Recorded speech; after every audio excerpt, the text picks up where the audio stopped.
Daraba lakum masalan min anfusikum. Abdi pasir Allah lakum untuk kalian semua masalan dek perumpamaan dari diri kalian yang mudah dipahami. Hal lakum mimma malakat aymanukum min syuraka'a. Panapa panikah untuk sambian sedikit untuk kalian semua mimma malakat aymanukum dari budak yang kalian miliki dewe, dari budak yang kalian miliki min syuraka tining partner, tining syarikah, tining teman, fima ing dalam fereng razaqnakum yang memberi rezeki kami kum kepada kalian fa antum fihi sawa maka tining kalian semua fihi dalam ma razaqnakum sawaun. Apakah kalian menerima, ridho, rela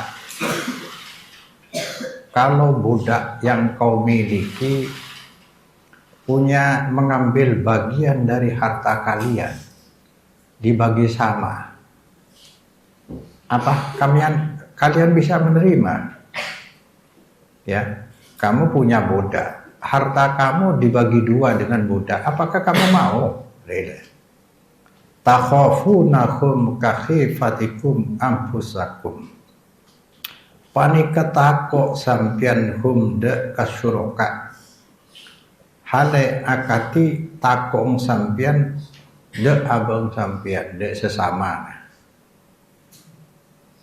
Apakah kamu bisa punya perasaan sama dengan budak kamu tentang harta yang dibagi dua tadi? Ini perumpamaan, apalagi Allah disama-samakan dengan makhluk dia. Ini maksudnya kemurkaan Allah memuncak, sangat-sangat murka Allah bila disama-samakan dengan makhluknya dia. Karena selain Allah itu ciptaan semua. Maka tidak ada dosa seberat dosa syirik, menyamakan Allah baik dengan sifat maupun sikap perilaku kita. Ya. Tidak ada dosa yang sudah ditutup ampunannya. Jangan mengharap syafaat orang yang matinya mati syirik. Di depan sudah disampaikan, andaikan kita punya pahala sedikit, tapi keyakinan kita, akidah kita, tauhid kita bersih kepada Allah, masih punya harapan besar kelak di akhirat. Tapi kalau sudah gagal tauhidnya, yang kemarin saya umpamakan, tauhid ini akar. Jangan diharap kalau akar pohon itu busuk. Bukan hanya tidak berbuah, batangnya pun tidak akan berdiri tegak. Kalau sudah gagal tauhidnya, artinya begini, kalau kita sudah gagal tauhidnya, tidak aman dari kesyirikan, kebid'ahan, jangan diharap ibadah kita bisa berbuah pahala deh. Ibadahnya pun tidak akan diterima deh. Jangan diharap berbuah. Diterima pun tidak. Seperti orang kadang-kadang pembacaan Fatihah, pengiriman surat Al-Fatihah, pahalanya dikirimkan kepada orang lain, kepada Rasulullah, kepada sahabat, kepada pujuk-pujuk. Kok masih ikhtilaf sampai tidaknya ini? Kan ulama sebagian besar membagi dua.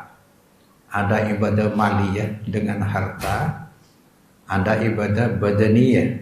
Kalau ibadah maliyah, banyak yang setuju tuh sampai katanya.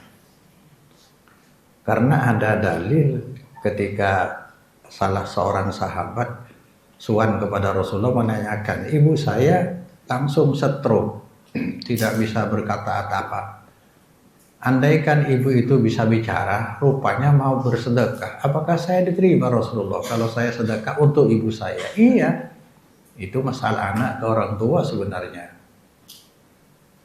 Tapi kalau ibadah badaniyah, baca Quran, sholat, tidak bisa dikirimkan orang lain.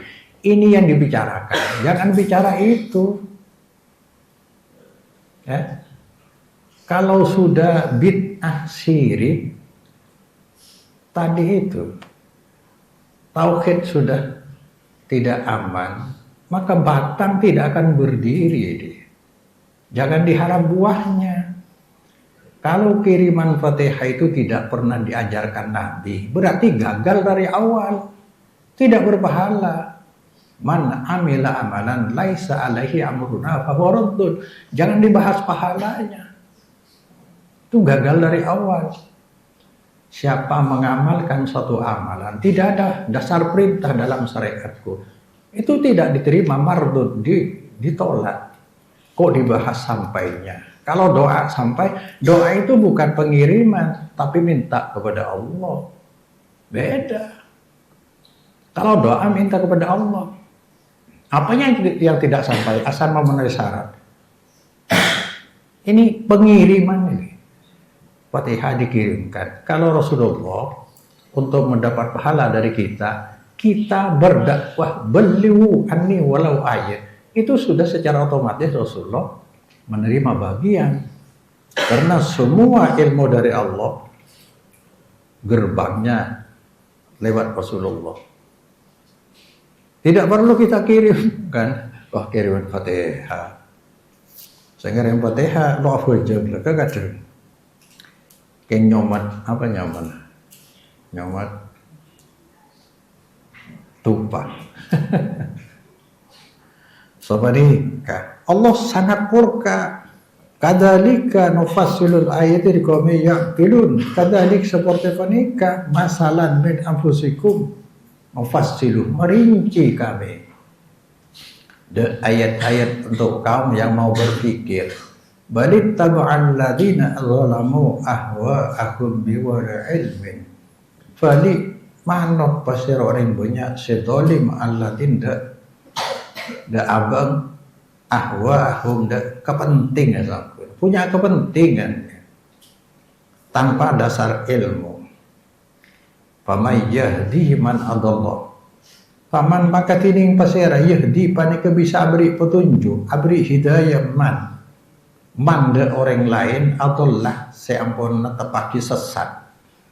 Adalah se netepaki sesat pasira Allah de man wa malakum min nasirin. Tanda lakum panika kadiman min nasirin tiding sebisa menolong. Hada masalun darabahullahu lil musyrikin. Hada tining qauluhu ta'ala darabalakum masalun panika perumpamaan. Saya kebayhudaka masal kepada Allah untuk kaum musyrikin. Contohnya al-abidina ma'huwairah. Ini yang banyak terjadi di kalangan orang beriman nih. Seibadah pasyara musyrikin ma'hu asata Allah wairahu da lain Allah. Inilah ziarah kubur, memilih kuburan yang dikeramatkan. Ini yang dimaksud. Wal falatat Allahi ilahan akhir. Jangan engkau menyembah berserta Allah ke Tuhan yang lain. Allahnya diikutkan. Apa maksudnya? Memperlakukan makhluk setara dengan Allah dia. Sama-sama diharap. Wah, dia berat deh.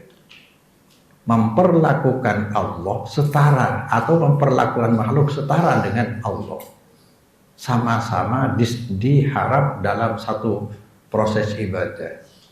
Karena yang diharap itu harus yang diibadahi. Kita tadi sholat subuh, yang kita harap siapa? Allah, karena Allah yang diibadahi. Coba sekarang yang diharap kita dua, berarti yang diibadahi dua. Ini yang dimaksud apa? Al-abidin ma'hu wairahu. Allah ikut.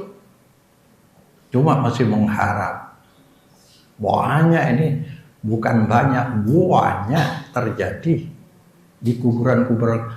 Coba nanti lihat di YouTube, tulis penyembah kuburan, maka yang nampak nanti bagian sufi-sufi repot yang pakaiannya jubah besar. Orang awam kan melihat penampilan si A. Coba lihat di YouTube, tulis saja penyembah kuburan. Saya kira tidak ada dulu itu orang nyembah kuburan, tidak ada. Segoblok-gobloknya orang beriman tidak mungkin. Ternyata ada. Mencium-cium nisan. Kalau mau ke kuburan tuh merangkak dulu. Ya Allah, inilah yang oleh Rasulullah saddad dzari'ah, preventif untuk mencegah umatnya dari kesyirikan. Sampai kuburan jangan ditinggikan. La tadat wala qabron musifan illa sawaita. Kuburan ditinggikan saja sudah tidak boleh. Di tembok dilarang, dibuat bangunan dilarang. Karena kalau begitu lambat laun kelak akan dimuliakan. Kalau sudah dimuliakan, ini yang bisa membelokkan niat orang dari awal ziarah mau mendoakan, ini bisa berbalik. Kalau ini tidak pantas saya doakan. Orang sudah masuk surga duluan seperti ini. Dah iya dong. Makanya dilarang. Tapi sekarang bukan hanya di tembok, dihiasi. Dihiasi, dibuat kembang-kembang. Lengkap dengan kotak amal. Ini proyek apa?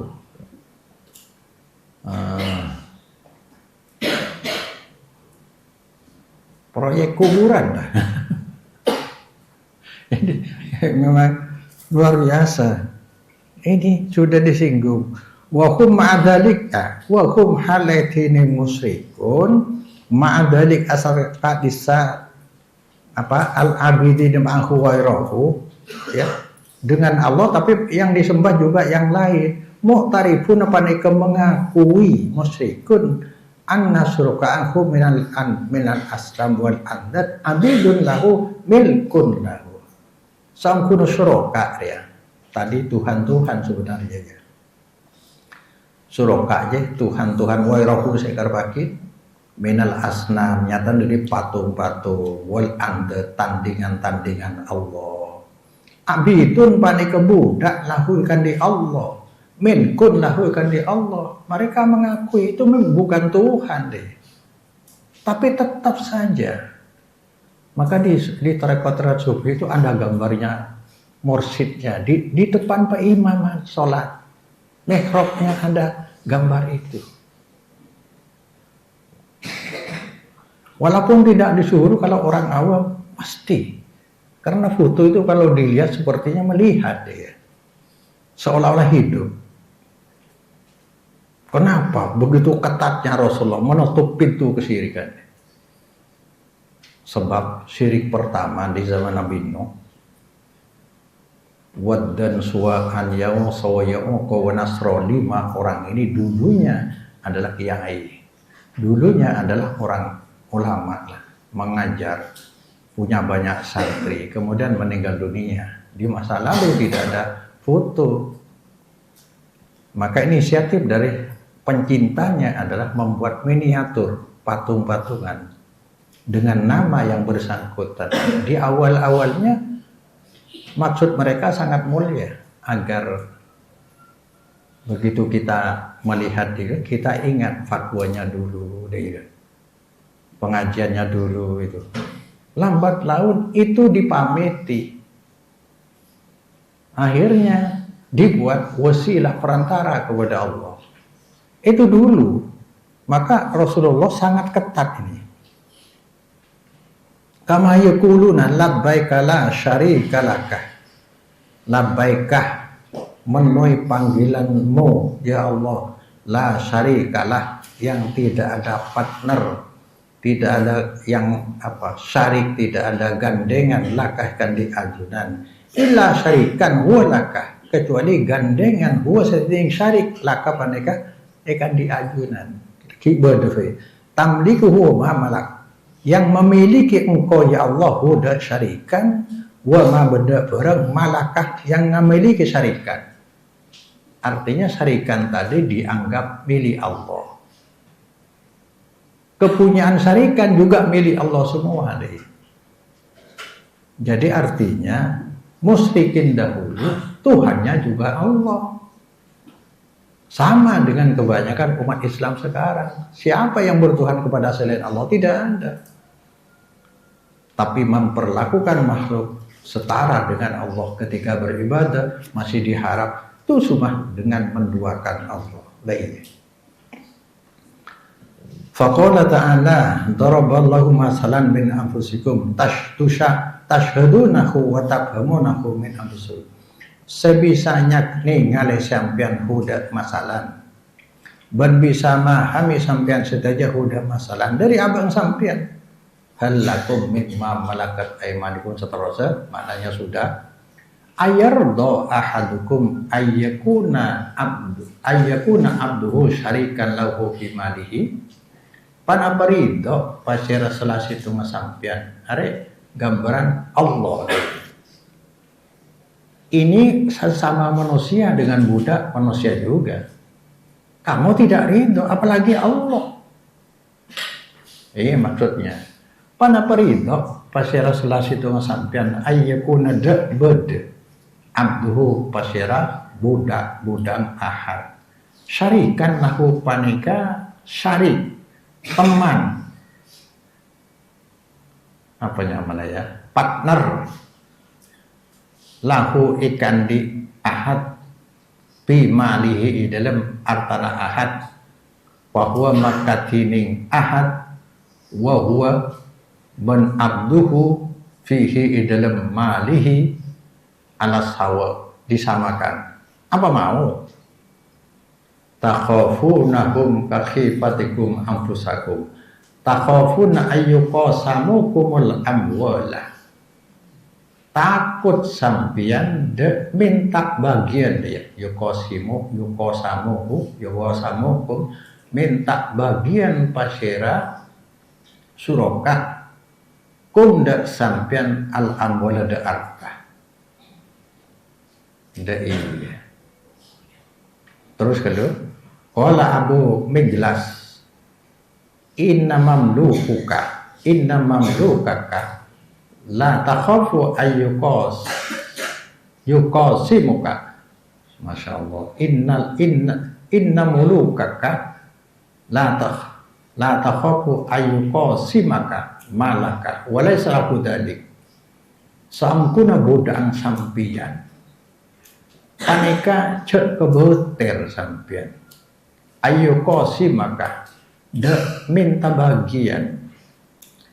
bagian pasira mamluk kahde sampian malaka de artana sampian walaysa lahu dalik karena tidak punya hak lahu panikaikan di mamlukakah dalik panapakak lisa yukosi maka tidak perlu khawatir kamu tidak akan pernah budak kamu minta bagian sama bagian harta kamu. Kadzalika Allah la syarika.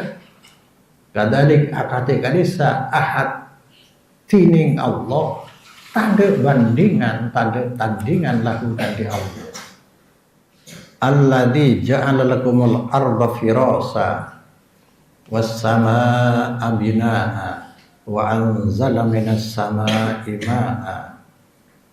Alladzi syatatiaki pasira ladi lakum untuk sampean dak bumi sebagai hamparan datar wasama dak langit sebagai atap bangunan untuk kalian wa anzala minas sama'i ma'a area perbuatan Allah noronaki Allah Ta'ala dari langit ma'an dak aing fa akhraju bihi minas sama'i rizqan lakum ngeluaraki Allah dak rezeki lakum untuk sampean dari buah-buahan sebab air tadi, sebab turun hujan, lalu menumbuhkan tumbuh-tumbuhan, itu rezeki untuk kalian.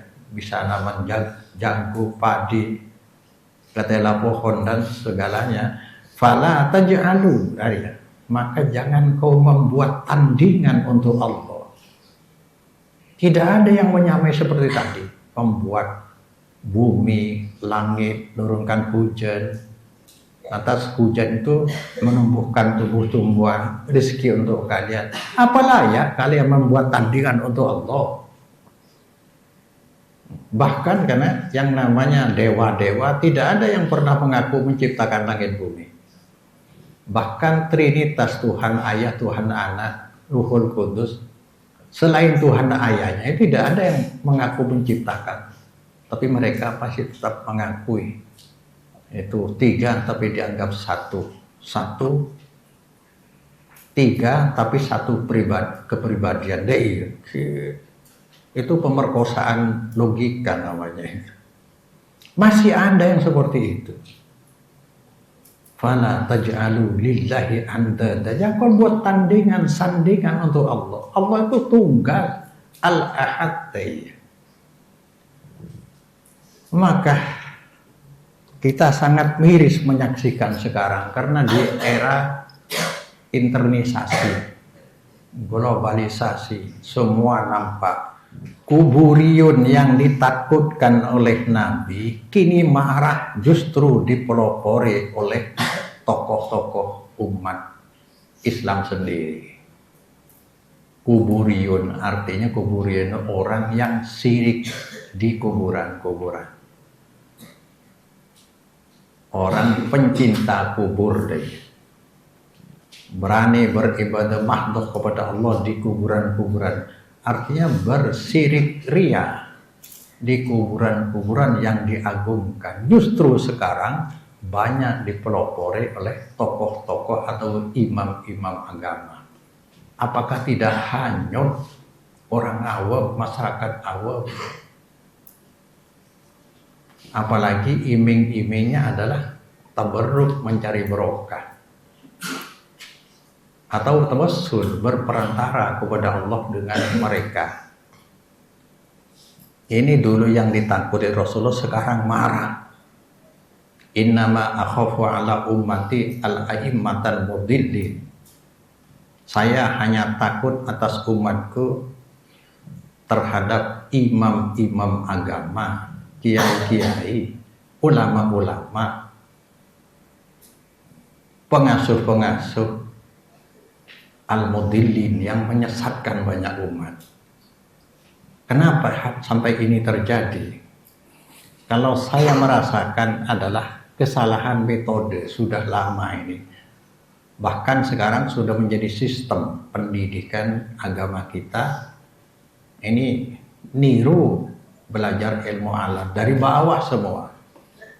Apalagi sekarang sejak tahun 75 kan, 1975 adanya SK 3 Menteri sudah terkurangi materi pendidikan agama. Disusul lagi sekarang wajib belajar berapa? 9 tahun. SMP sudah ada di desa-desa, sehingga ke pesantren langsung aliyah paling pol 4 tahun. Belajar dari bawah, dari kitab kuning. Tidak sampai ke Quran hadis pula. Walaupun apalagi biasanya target di pondok pesantren adalah membaca kitab. Kalau sudah pandai baca kitab, wah sudah dianggap sudah berhasil. Ini jauh dari metode yang diajarkan Rasulullah kepada sahabat. Rasulullah kalau agama dari atas dulu, tauhid dulu. Lalu diteruskan ke ilmu yang datang dari Allah, ilmu standar, ilmu ukur. Baru kalau dilanjutkan ke kitab kuning. Beda dengan ilmu alat. Jadi agama bukan dengan membaca kitab, tapi akidahnya harus diluruskan. Maka sekarang perangkap kesyirikan marak di mana-mana. Ribuan awam jadi korban. Kuburan-kuburan dihias. Dibentuk panitia Hol Akbar dengan iming-iming tabarruk tawassul di kuburan yang dikeramatkan tadi. dibuatlah majlis dzikir, majlis sholawat. Ada zona khusus kawasan wisata religi. Religi itu kan agama.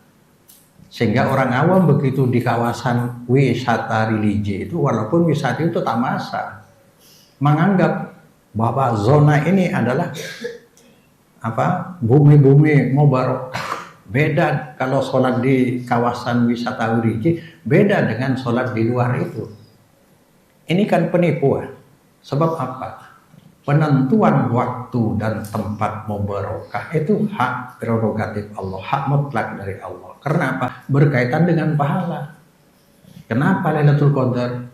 Sebab ibadah di dalamnya bagaikan orang ibadah 1000 bulan. Ini Allah penentunya. Kenapa Masjid Nabawi mubarakah? Sebab sholat di sana berbanding 1000 nilainya daripada sholat di tempat lain. Ini Allah. Jadi penentuan waktu dan tempat mubarakah berkaitan dengan pahala, tidak boleh. Tapi ini mengicok kawasan wisata religi. Dulu di masa saya kecil, kalau orang mau ke Mekah harus lewat ke Ampel dulu. Lewat ke Ampel dulu. Datangan dari Mekah, masuknya ke Ampel dulu. Karena itu paling berjasa berdakwah katanya. Jadi seolah-olah Ampel itu nilainya punya nilai lebih daripada masjid di Pakong. Padahal tidak ada yang lebih kecuali 2 masjid. Masjid apa? Masjid Madinah, masjid tidak ada, masjid Palestina. Sholat di masjid Palestina 500 alaihi. Tapi itulah zaman kita sekarang.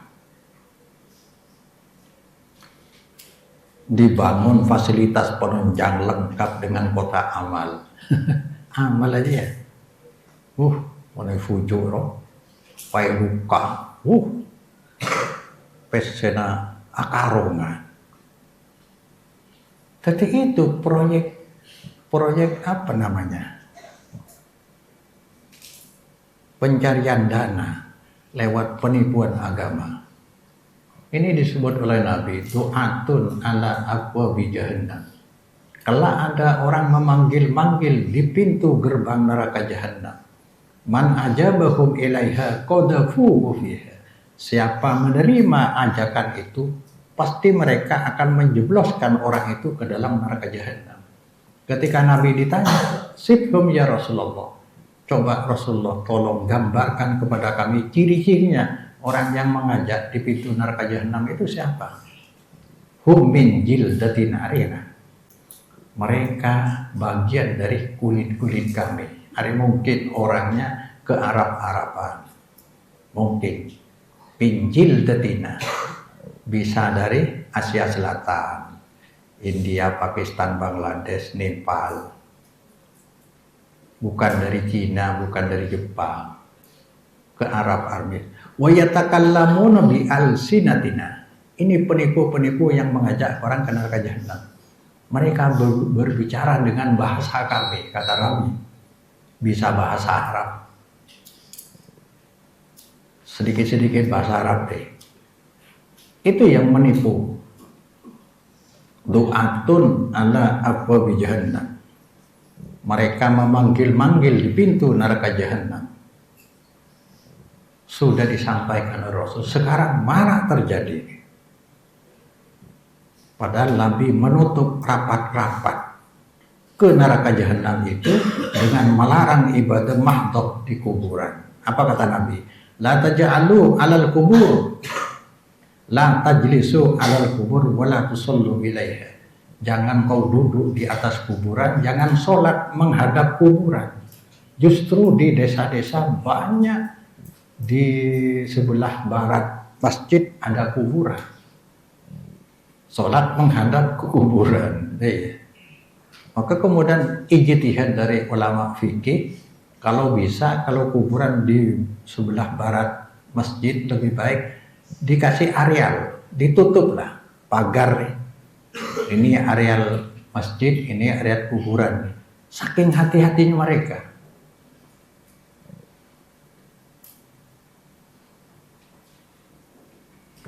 Nabi berdoa, Allahumma la taj'al qabri wasanan yu'bad. Ini saya dulu tidak menerima. Masa umat Islam mau menjadikan kuburan Nabi dibuat berhala? Ya Allah, jangan kau jadikan kuburan saya wasanan, kuburanku sebagai wasanan, yu'bad, berhala yang disembah. Oh ya. Istadda ghadabullah ala qaumin takhudhu qubur anbiya'ihim masajid. Sangat marah Allah Ta'ala atas kaum yang menjadikan kuburan para nabi mereka sebagai masjid, tempat ibadah mahdoh. Masjid tempat ibadah mahdoh saya maksud. Karena yang punya masjid hanya umat Islam. Kalau orang Yahudi sinagoge, kan? Orang Kristen gereja, kan gitu. Tidak ada yang punya masjid. Tapi disebut masjid oleh Nabi. Orang-orang yang menjadikan kuburan Nabi mereka dibuat masjid. Pura Hindu, kelenteng, Konghucu kan dia. Wihara Buddha. Yang punya masjid umat Islam saja. Tapi yang dimaksud lebih umum adalah tempat ibadah mahdoh tidak boleh di kuburan. Berdoa untuk pribadi tidak boleh di kuburan. Kuburan hanya dua, merenung dan mendoakan ahli kubur. Ibadah mahdoh ibadah yang murni ke Allah, baca Quran, sholat, berzikir, jangan di kuburan. Ini larangan keras dari Nabi, tapi sekarang dipimpin oleh tokoh-tokoh agama. Bisa jutaan manusia terjerumus di dalamnya. Terus wal makna anna hadakum yaknifu min dalika fakaifa taj'alu lillahi andad min khalqihi. Wal makna kini arti panik setengah sampun selasi tu sampean ani payak nabi. Panika enggan tidak mau min dalik daripada pembagian harta. Pembagian harta tidak mau dengan budak. Padahal sesama manusia. Maka akatifan apa? Apa disampaikan setuju untuk Allah ada tandingan, bandingan min khalqi dari makhluk Allah. Wa hadza ka qouli ta'ala wa yaj'aluna lillahi ma yakrahun. Akabai pasir musyrikun untuk Allah made anak. Ya. Yakrahun saya tak suka pasir musyrikun dan ma. Artinya Allah punya anak perempuan, sementara dirinya enggan anak perempuan diri saya maksud. Fahum yaknifuna minal banat, yaknafuna minal banat, fahum maka diri musyrikun panikat enggan tidak mau dengan anak perempuan, bahkan dikubur hidup-hidup. Makanya ini kena maulid kotanya Abu Lahab ya. Abu Lahab karena senang dengan kelahiran Nabi, setiap hari Senin diringankan siksanya. Ini bohong besar, bertentangan dengan ayat. Wala yukhaffafu ankum min adabiha. Kadzalika najzi kulla kafurin. Tidak diringankan dari siksa api neraka sedikit pun untuk orang kafir. Seperti itu kami membalas semua orang kafir seperti itu. Dan bahagianya, senangnya Abu Lahab di masa jahiliyah. Tidak ada yang tahu di masa itu kalau Muhammad ini bakal menjadi Rasul. Tidak ada yang tahu. Hanya saja karena di saat itu semangat jahiliyah, kalau punya saudaranya melahirkan laki-laki, semuanya akan bergembira. Sebaliknya kalau perempuan yang dilahirkan, mereka dikubur hidup-hidup sebagian. Iya. Waja'alu atatyaki musyrikun al malaikat banatillah, putrinya Allah, malaikat putra bini Allah. Panasabu ilaihi ma la yardawnahu li anfusihim. Aku bunga kipasyara musyrikun ilaihi marik Allah Mada barang saya tak ridho musyrikun huda kama untuk ambil fahada aulad kufri fahada tining apa nasabu ilaihi je auladul kufri kufur yang paling berat ya hada fi maqami hakanda sepada-pada itu kan dalam makom syirik makom bid makom tauhid nikah ja'alu atiyaki musyrikun lahu untuk Allah syuraka deka partner teman-teman min abidihi dari hamba-hamba Allah wa khalqihi ban makhluk Allah wa ahaduhum halatinin salasittunga musyrikun yaqba wayatal ibadah panika tidak mau pasir ahad sangat tidak mau wayanafu wayatal unpati ya padu maknanya min dalikah dari ka'lisa apa nyamana suraka min abdihi bin abidihi ayyakuna abduhu syarikahu fi mali bode pasal budang ahad syarikahu paneka apa nyamana membagi ahad fi malihi dalam artana ahad yusawihi fihi madeni pasyara abduhu hi da ahad fihi dalam malihi tok gelem walau sah laqasamahu alaihi lamun ngerapa ki ahad yakti membagi ahad hudaka abduhu alaihi atas masyaallah huda malihi alaihi atas abduhu ta'ala Allah min dalika uluwan kabira maha jauh pasir Allah min dalik dari pembagian dia kesyirikan dari syirik uluan kabira sejauh-jauhnya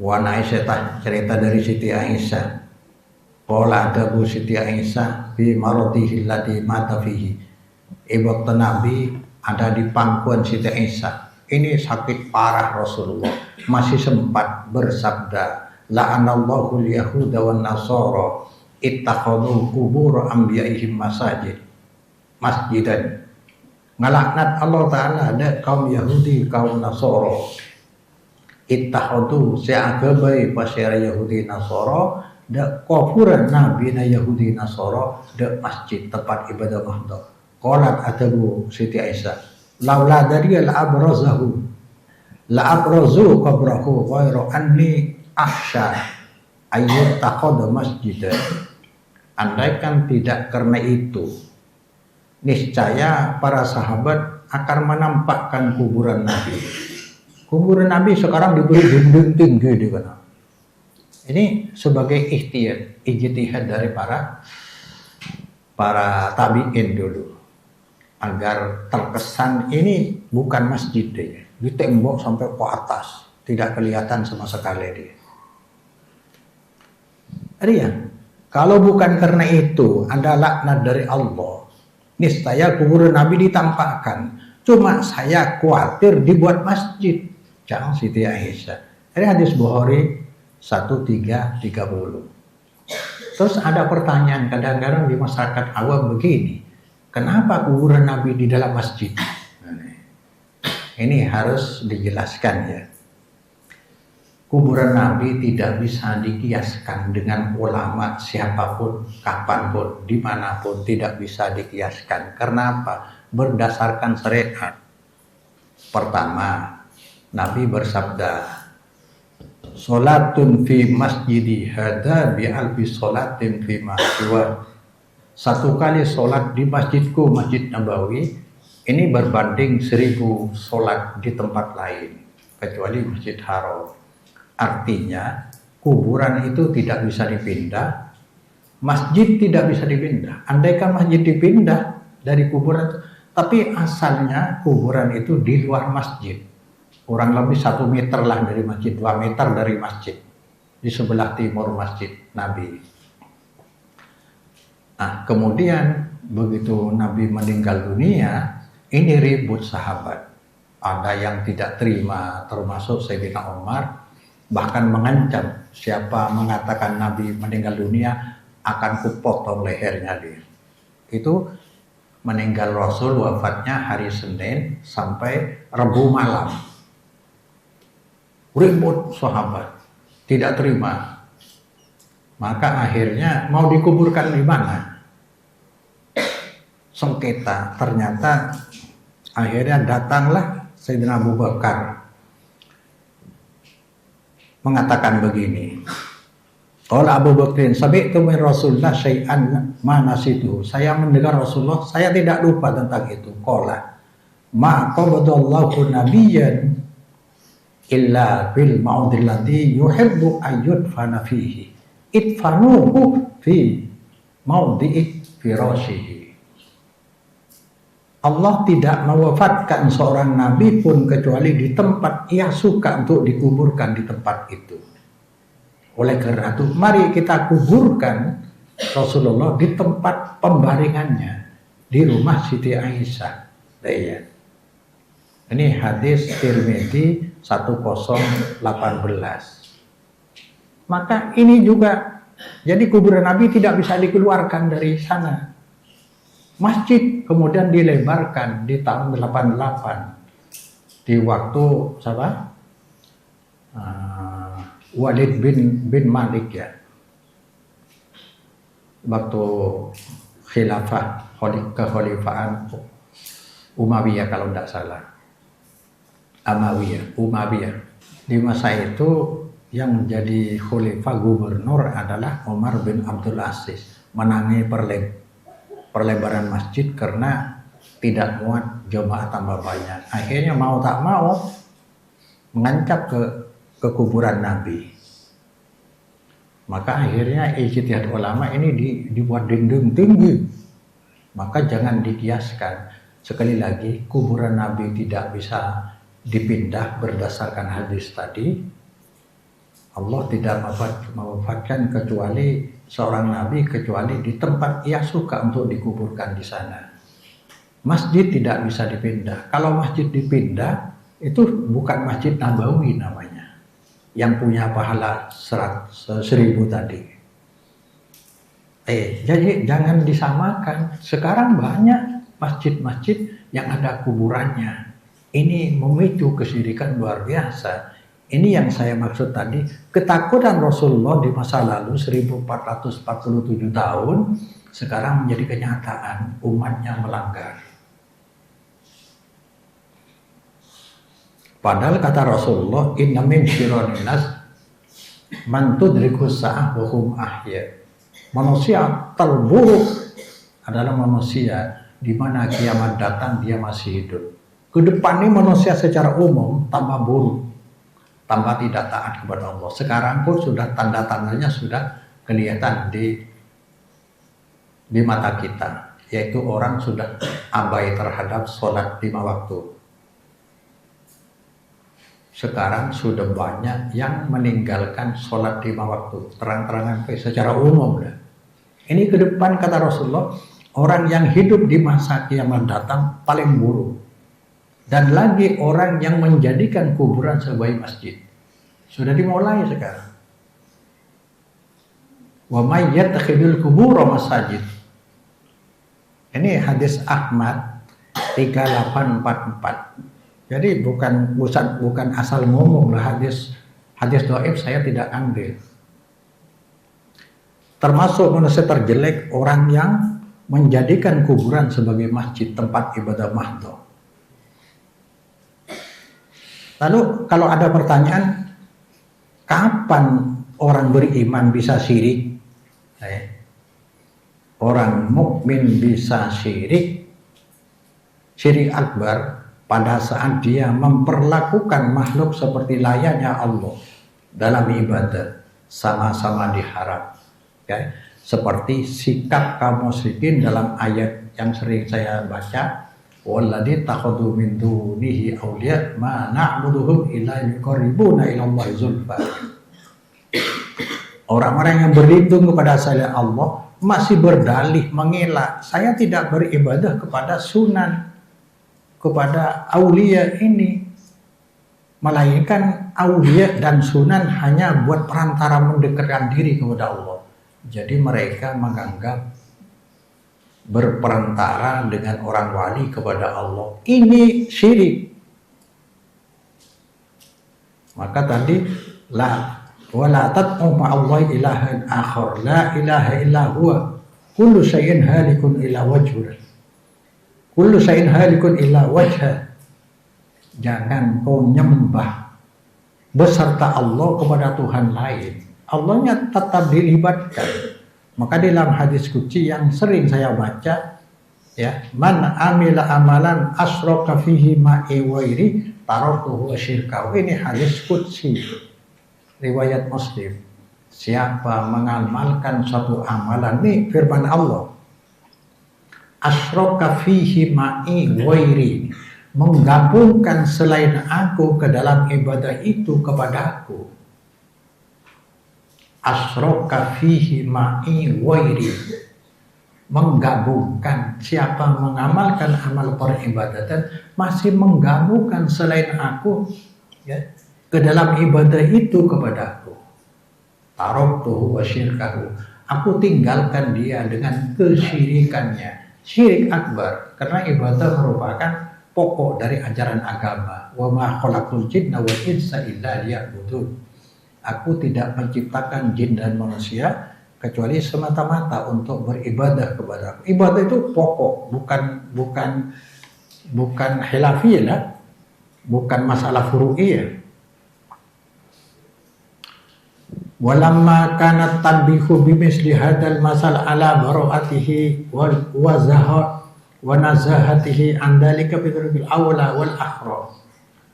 Saampona berdepan apa peringatan kalaban pane kemasal perumpamaan atas bebas Allah Ta'ala simahaluhur wa nazahatihi, bersihnya Allah min dalik dari keadisa syari dengan jalan sepaling utama dan paling layak. Qala ta'ala kadzalika nufassilu itu kami yaqilun. Summa qala ta'ala mubayyinan 'alal musyrikin innama abadu ghairah sabahan min anfusihim wa jahlan. Ada Allah Ta'ala hal menjelaskan saangkuna kaum musyrikin panika hal yang pasti abadu pada ibadah musyrikin ghairahu lain Allah sabahan karena bodoh.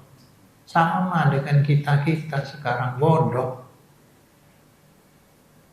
Maka kalau ada orang bicara tidak mungkin umat Islam ini sepakat dalam kesesatan, sepakat dalam kesalahan.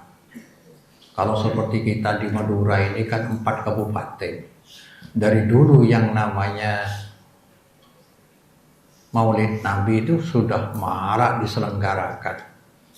Ya, tahlil dan 7 hari orang kematian sudah marah. Tidak mungkin ulama-ulama yang alim-alim sepakat dalam kesalahan. Dari dulu kalau di sini akikah orang meninggal dunia, akhol kan sudah ada.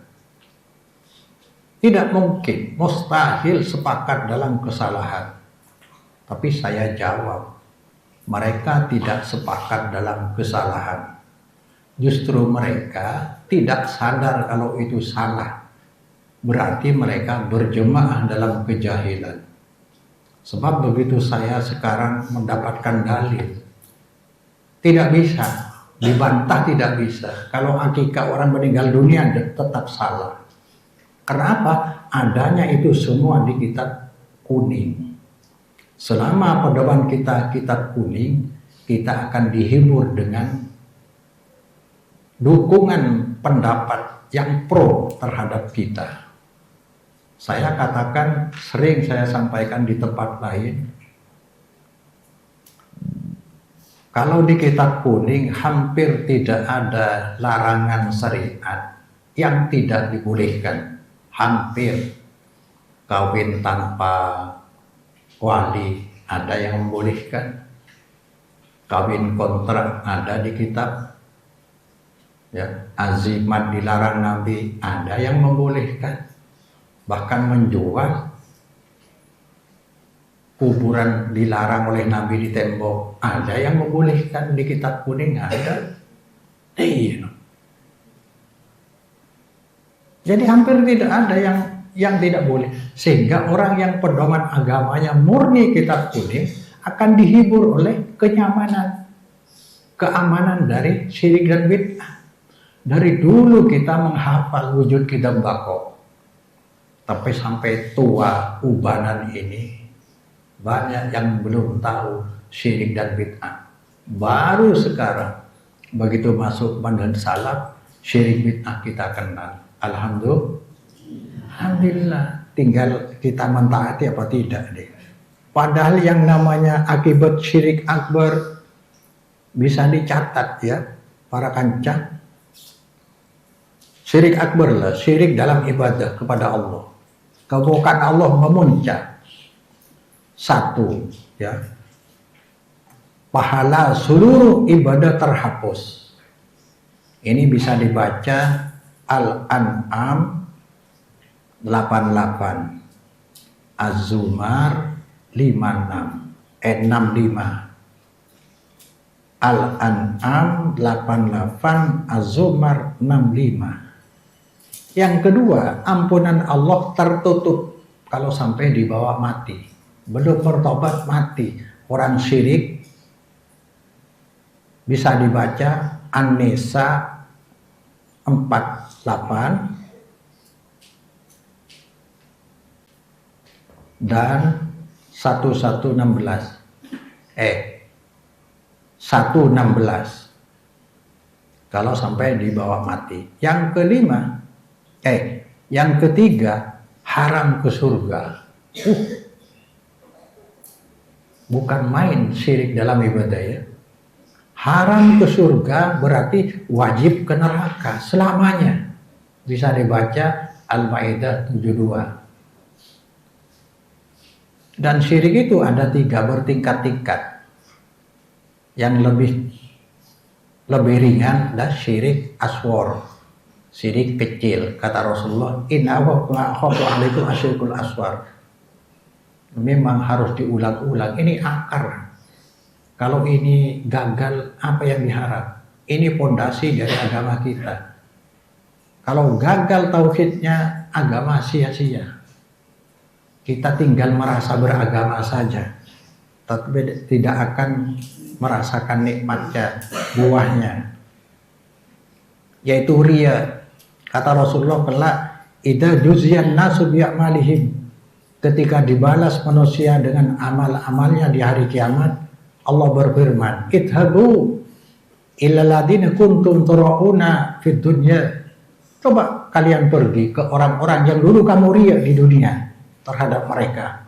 Hal tajidu indahum jazaun, apakah kamu bisa menemukan balasan dari mereka?